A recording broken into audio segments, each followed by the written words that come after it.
En la última reunión del consistorio hemos definido el lema para el año que va a comenzar en algunas horas más, un día y medio más.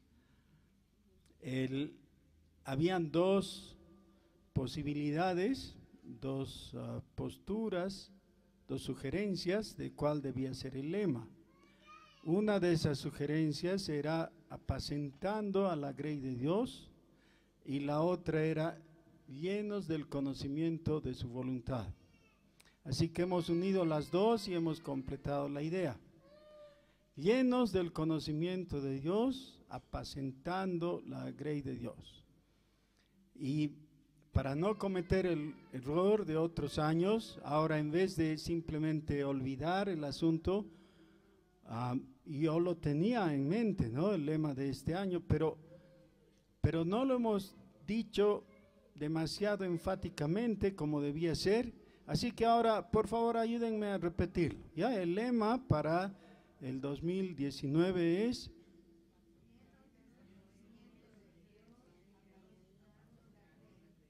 o se puede poner al revés, ¿no? Es decir, la segunda parte en primer lugar, apacentando la ley de Dios, llenos del conocimiento de su voluntad.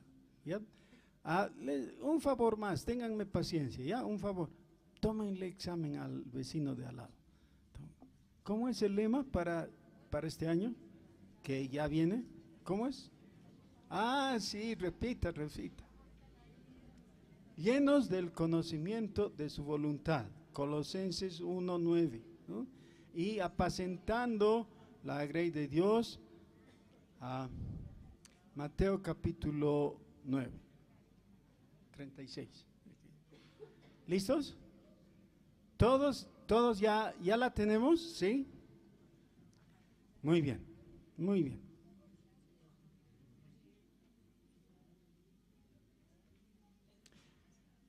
Tal vez nos demos cuenta que el asunto es más fácil de decir que de cumplir.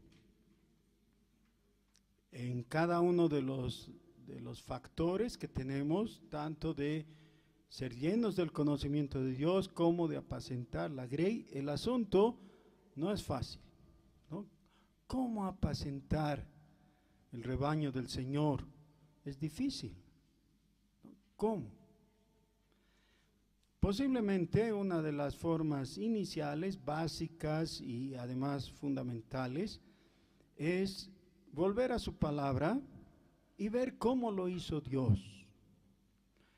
El libro del Éxodo es eso, es un recuento de cómo Dios cuidó de su pueblo. Dios siempre ha visto a su pueblo como un rebaño de ovejas, ¿sí? Tanto en el Antiguo como en el Nuevo Testamento. Una y otra vez se usa esa figura. La usó Moisés, la usó David. ¿Recuerdan qué dice David? Él mismo dice: tú eres nuestro Dios, nuestro Rey, y nosotros somos ovejas de tu prado. También usa esa figura a cada uno de los profetas importantes, ¿no? De los grandes profetas, Isaías, Jeremías y Ezequiel la utilizan. Oseas tiene también la figura del rebaño y el pastor y del desierto además. Y luego en el Nuevo Testamento el Señor Jesús utiliza esa figura y la aplica diciendo: yo soy el buen pastor. El buen pastor su vida da por las ovejas. Así que en el trasfondo de todo hay una figura que va desde Génesis a Apocalipsis. Apocalipsis utiliza la figura del corderito, ¿no?, que está integrado en esa visión.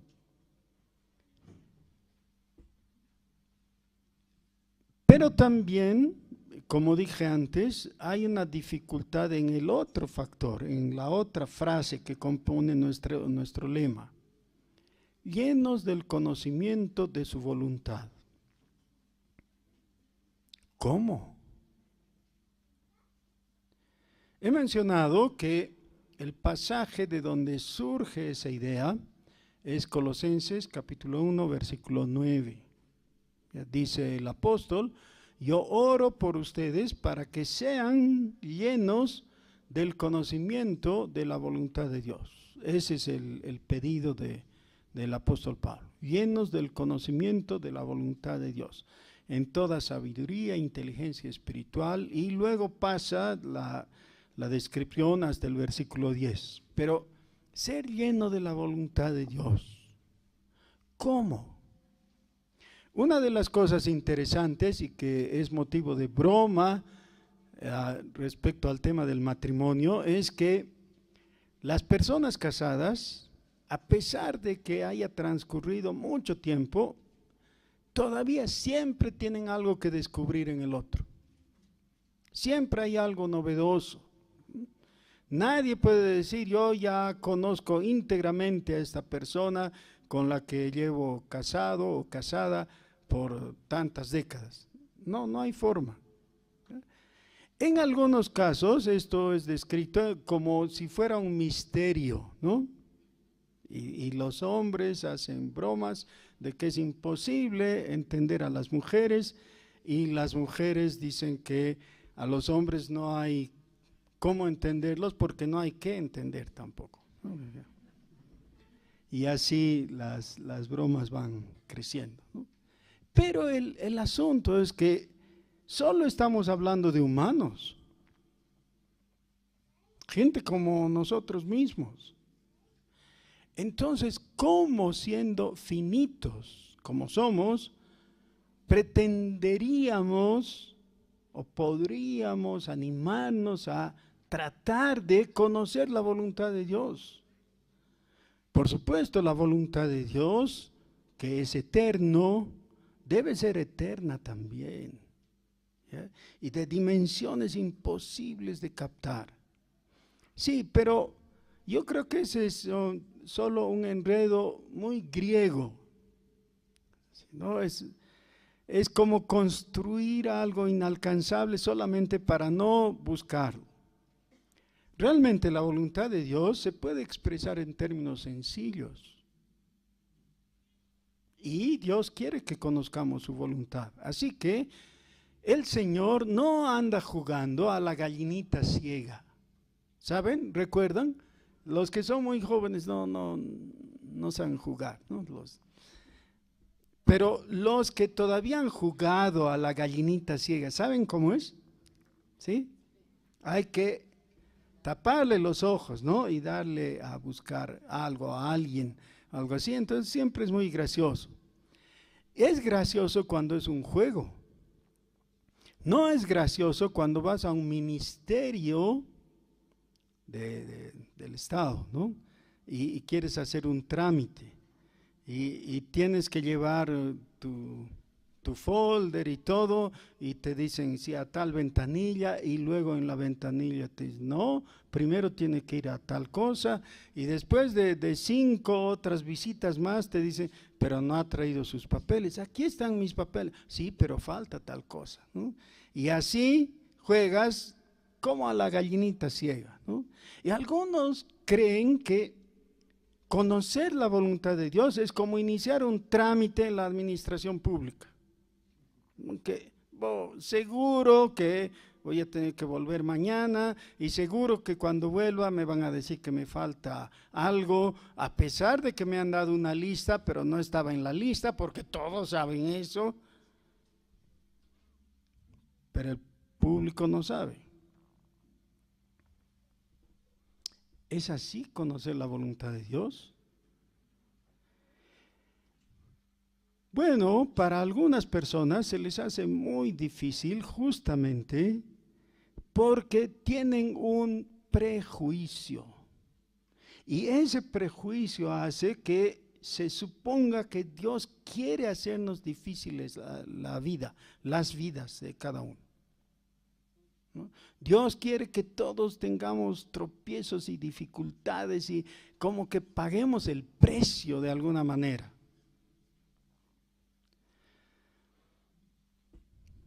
¿Cómo era el coro que necesitamos memorizar, que les dije? ¿Cómo era? ¿Se acá? Clamé, ¿Me oíste? Me viniste a rescatar. Contigo quiero estar. Sí. Me gusta mucho porque además es coincidente con uno de mis salmos preferidos. Creo que es mi preferido. El Salmo 116, 1. Amo a Jehová, pues ha oído mi voz y mi súplica, dice el versículo 1. Amo a Jehová, pues ha oído mi voz y mi súplica. Y luego va describiendo cómo ha sido esa experiencia. Claro, cuando alguien dice, pero yo ¿por qué voy a suplicar? Estoy bien, tengo todo lo que quisiera tener y soy solvente, estoy rodeado de amistad. ¿Para qué habría yo de clamar a Dios? Sí, pero ¿saben qué? La soberbia no dura mucho. Y las cosas que parecen ir tan bien como sobre ruedas, de repente llegan a un barranco imposible de pasar. Así que si hay algo que hay que aprender mejor a tiempo, es a clamar. Hay que aprender a clamar. Es mejor clamar con conciencia y con certeza de que vas a ser oído, en vez de simplemente emitir gemidos o quejidos o como quieran llamarle.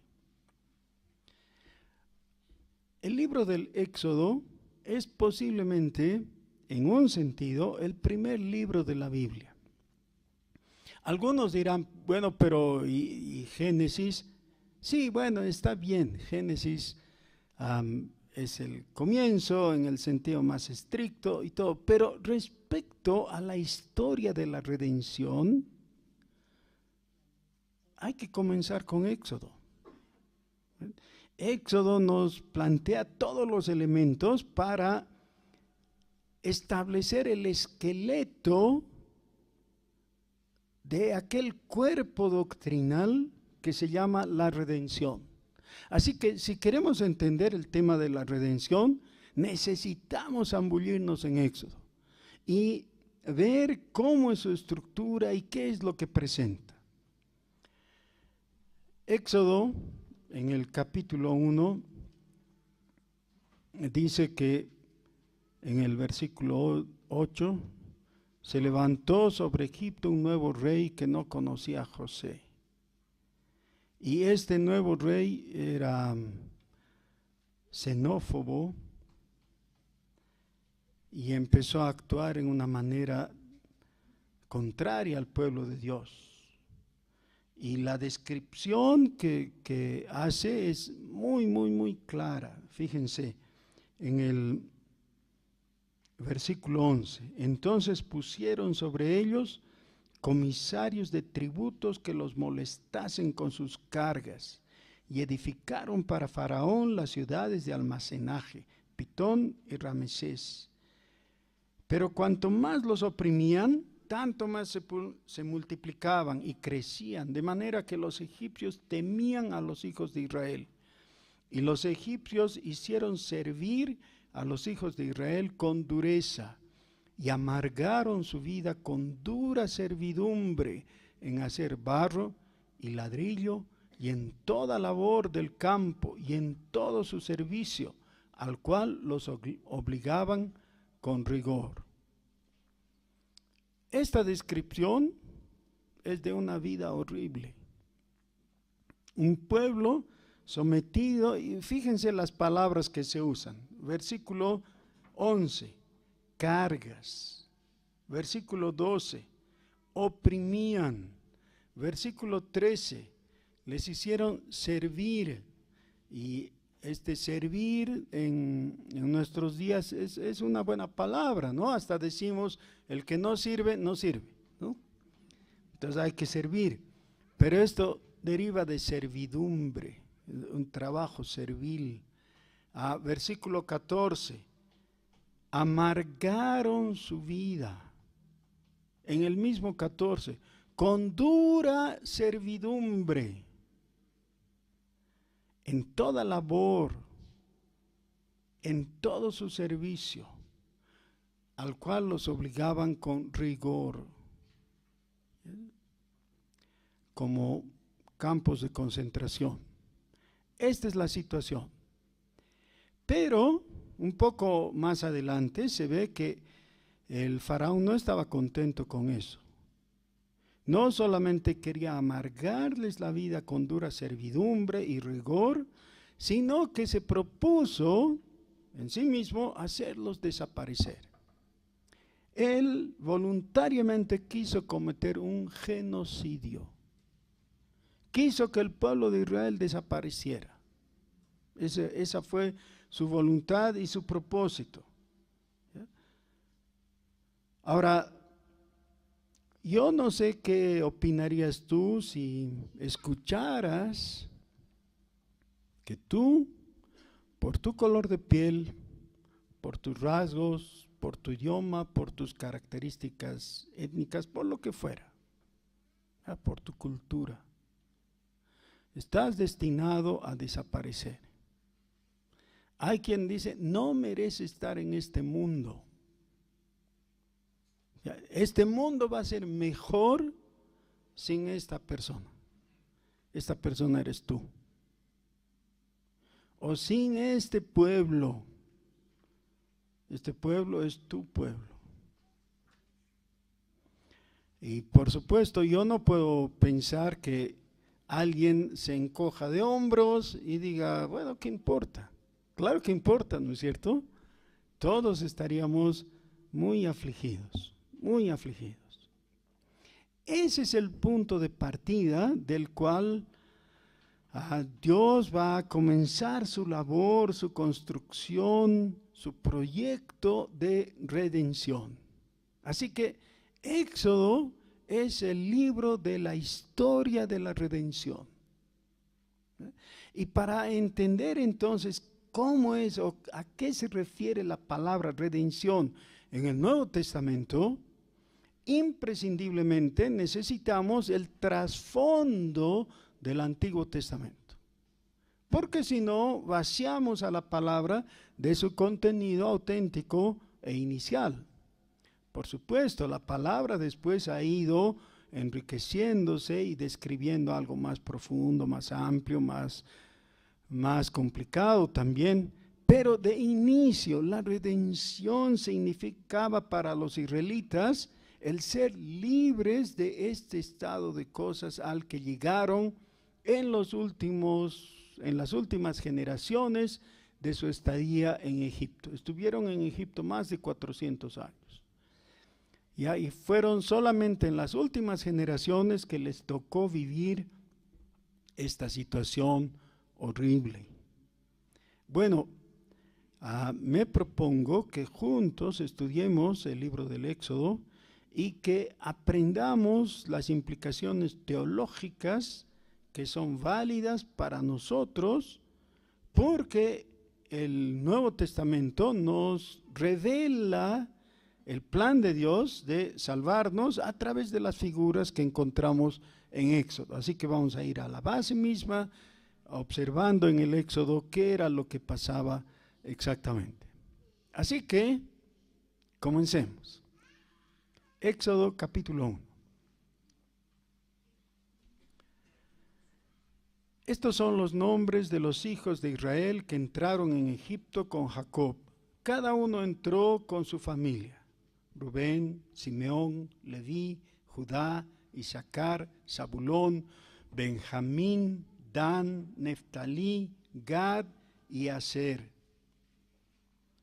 Y yo sé que están pensando algunas personas. Tantos nombres. ¿Para qué? ¿Quién los va a recordar?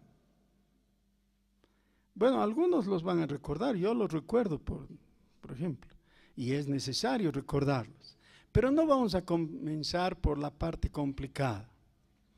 Pero quiero darles la razón por qué debiéramos tomar en cuenta que hasta el versículo 4 del capítulo 1, con la mención de los nombres, no es una pérdida de tiempo. Y esta es la razón. Así como Dios en su palabra nos lleva a recordar estos nombres, que son las 12 tribus de Israel basadas en los 12 hijos de Jacob, ¿no? Entonces, ¿para qué leer? ¿Para qué tener esto? Hay una buena razón, es esta. Dios recuerda tu nombre. Dios te conoce por nombre. No era solamente a esos 12 personajes que los conoció y los recordó y los registró ahí, sino que a ti también te conoce por nombre. Algunos de nosotros tenemos una mala costumbre. Es que cuando nos presentan a alguien, quizás decimos unas palabras amables, pero estamos vencidos. No tratamos de aprender el nombre. Y en realidad es una falta de educación, ¿no? El estar con alguien, te presentan, te dicen es don fulano de tal, más si te presentan varias personas, ¿no es cierto? Varias personas, no, yo ya no puedo aprender. Sí, pero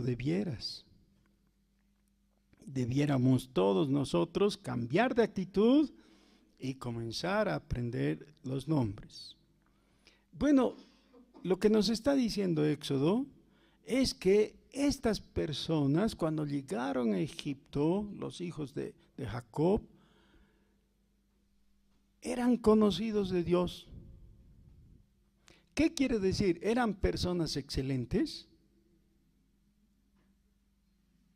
No, eran de lo peorcito. Sí, justo, tenemos la historia de ellos en Génesis y nos cuentan unas cosas que realmente se puede calificar de atrocidades que hicieron. ¿Ya? No eran gente buena. Jacob estaba convertido al Señor, por supuesto, e Isaac y Abraham, su padre, sí. Pero ellos mismos no eran de lo mejor. Y eso me recuerda a alguien. ¿Saben a quién? A nosotros. Nosotros no somos de lo mejor, no nos hagamos, no somos. Tenemos graves deficiencias y de vez en cuando, cuando tomamos en serio la realidad de la mirada de Dios sobre nosotros, necesitamos agacharnos con humildad y con vergüenza, reconociendo las cosas que hacemos y decimos y pensamos. No somos de lo mejor. No somos llamados por haber sido virtuosos. Somos llamados porque Dios es bueno y misericordioso y quiere hacernos virtuosos.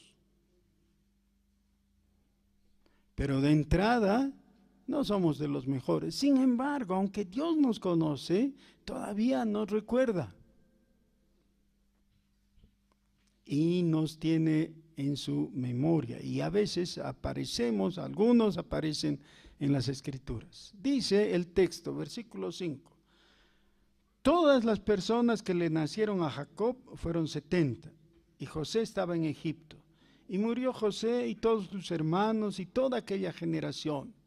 Y los hijos de Israel fructificaron y se multiplicaron y fueron aumentados y fortalecidos en extremo. Y se llenó de ellos la tierra.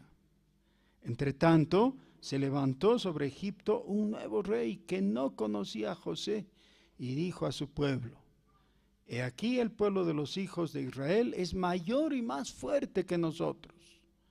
Ahora pues, seamos sabios para con él, para que no se multiplique y acontezca que viniendo guerra, él también se una a nuestros enemigos y pelee contra nosotros y se vaya de la tierra. ¿Cómo nacen las xenofobias? generalmente por malos entendidos. ¿Qué era lo que temía en el fondo este rey de los egipcios? Es decir, el faraón. Tener enemigos dentro de su propio país. ¿Por qué temía esto? Ahora, un poco de historia secular, nos va a servir.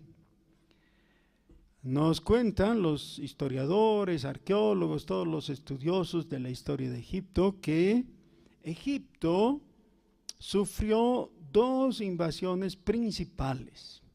La una en la época de Abraham, la otra en la época de Jacob. Así que cuando José llegó a Egipto, el que estaba gobernando no era un egipcio de nacimiento, es decir, no era del pueblo antiguo que había construido las pirámides y todo eso. Ellos se llamaban a sí mismos Kemet. Lo que nosotros conocemos como Egipto, ellos lo conocían o se conocían a sí mismos como Kemet. Eran los egipcios originales. Pero, como 2000 años antes de Cristo, hubo una invasión de los pueblos del Mediterráneo. Ellos ya habían experimentado con el bronce. Entonces, tecnológicamente tenían ventaja en cuanto a las armas y pudieron desarrollar una invasión a Egipto. Eso fue la primera vez en la época de Abraham. Pero la segunda, realizada por los mismos, especialmente cretenses, se realizó en la época de Jacob y se estableció. Así que cuando en los días de Moisés, una generación antes, los Hicsos, así se llamaban, los Hicsos invadieron Egipto, trataron de establecer una nueva dinastía. Ellos absorbieron en cierta forma la cultura egipcia, pero tenían el poder. Por eso es que no conocían la historia de José. En su desconocimiento no sabían que más bien los israelitas eran los aliados naturales, porque habían sido bien recibidos en la primera generación. Y esto es lo que desencadena todo lo que viene a hacer el faraón. Dice el versículo 9: He aquí, el pueblo de los hijos de Israel es mayor y más fuerte que nosotros. Ahora pues seamos sabios para con él, para que no se multiplique y acontezca que viniendo guerra, él también se una a nuestros enemigos y pelee contra nosotros y se vaya de la tierra.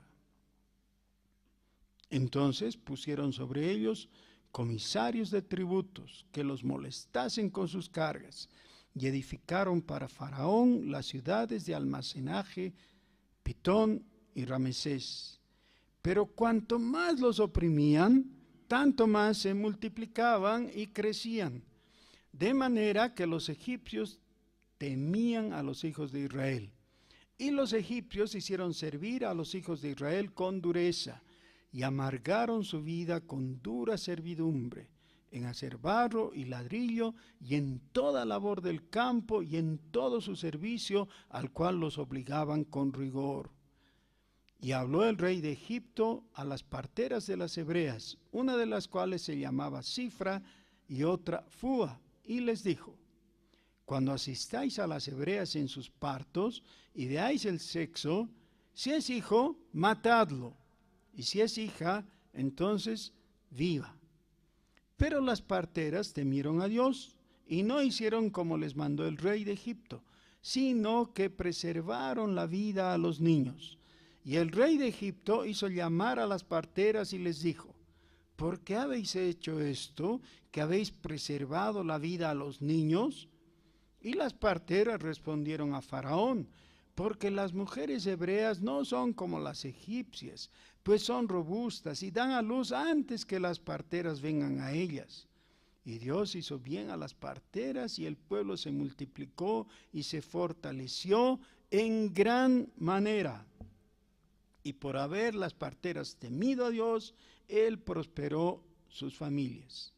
Entonces Faraón mandó a todo su pueblo diciendo: echad al río a todo hijo que nazca, y a toda hija preservad la vida.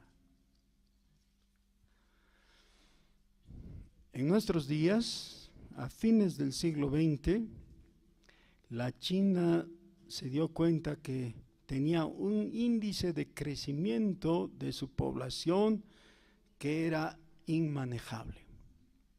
Así que tomaron una medida. Decidieron que ninguna familia podía tener más de un hijo. Es decir, lo legal, lo máximo era tener un hijo. 2 ya era ilegal. Y el segundo y los que vengan más adelante tenían que morir. Uno puede decir, pero ¿en qué mente entra semejante cosa?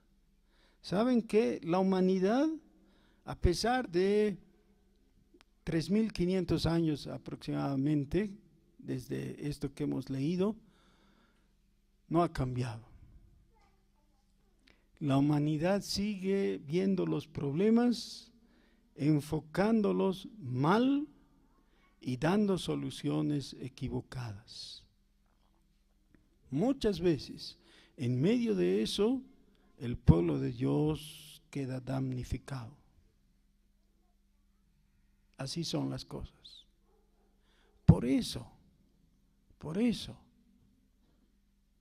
clamé, me oíste, me viniste a rescatar. Contigo quiero estar. ¿Cómo suena, Lisa? Con melodía ahora.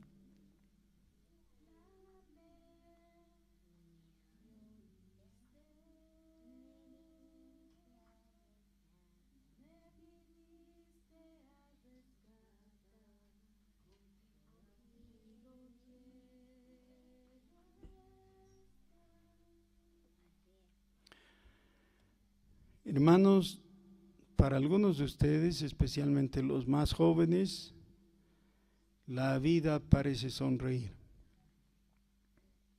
pero no para todos. Para algunos de los que estamos aquí presentes, la vida puede ser muy difícil y a veces puede pintarse de negro intenso.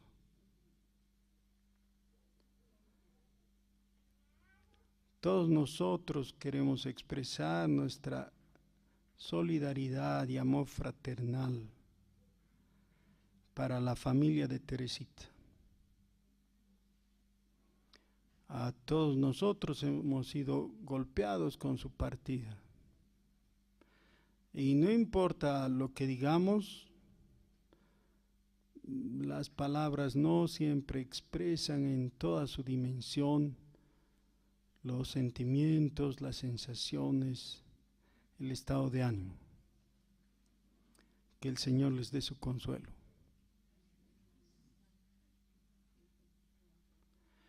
Pero no hay panorama tan oscuro que no pueda ser aclarado, clarificado por el Señor. El Señor todavía está en plena gloria, con poder, y tiene toda la capacidad para venir e intervenir en nuestra realidad. No entendemos todo lo que hace, y no todo lo que hace nos agrada en primera instancia. Hay momentos en que la situación es incomprensible para nosotros.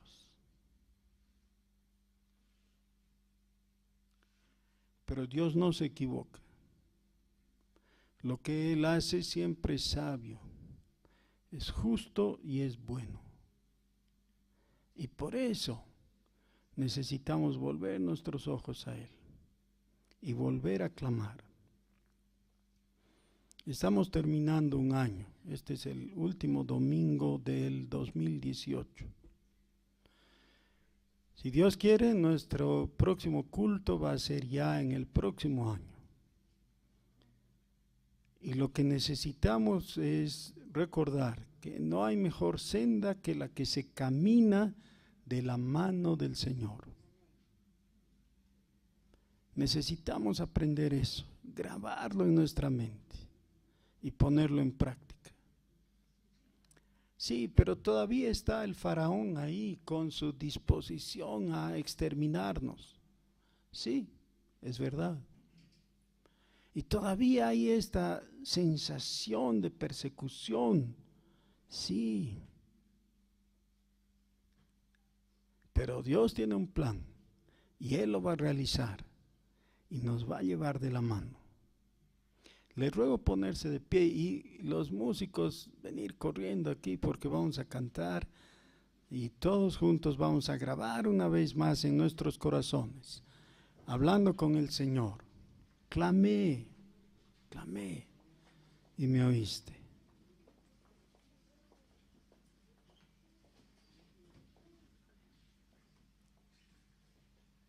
Mientras los músicos se acomodan, quiero recordarles que mañana lunes 31 nos vamos a reunir a las 10 de la noche aquí. Todos están invitados. ¿Qué necesitan traer? Su Biblia, porque vamos a tener concurso bíblico. Y 3 sándwiches.